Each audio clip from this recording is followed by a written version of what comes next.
అంత విశ్వాసం ఉండబట్టే అతన్ని ఎన్నుకున్నాడు దేవుడు, ఏర్పాటు చేసుకున్నాడు, అభిషేకించుకున్నాడు.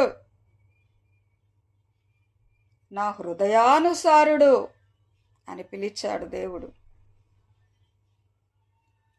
దేవుని బిడ్డలారా, ఎన్ని ఆయుధాలు ఆ భక్తుడు ముందుకి వచ్చినా, ఎన్ని పోరాటాలు వచ్చినా, ఎన్ని అపజయాలు వచ్చినా సరే జయించగలిగాడు. ఉదాహరణకు మనం గొల్యాతును తీసుకోవచ్చు. అది మనందరికీ తెలిసిన విషయము. చాలా పెద్ద బిగ్ మిరాకిల్ అని చెప్పవచ్చు, వండర్ అని చెప్పవచ్చు. ఇతను చూస్తే బాలుడు, అతను చూస్తే చాలా భయంకరమైన వ్యక్తి. కాబట్టి ప్రభువు మీద ఆధారపడే ప్రతీది చేస్తున్నాడు ఆ భక్తుడు. ఎలాంటి పోరాటాలు, ఎలాంటి అపజయాలు ఆయన ఎదుర్కొన్నారో మనకు తెలుసు.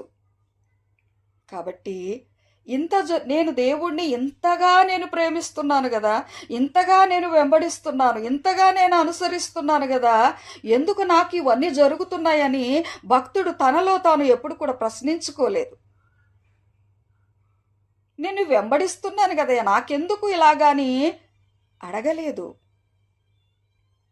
దేవుని బిడ్డలారా, ఇలాంటి పోరాటాలు, మామగారితోనే యుద్ధానికి వెళ్ళాల్సిన పరిస్థితి, కానీ మామగారితో ఆయన యుద్ధము చెయ్యలేదు, వెనక్కి తగ్గాడు ఆయన.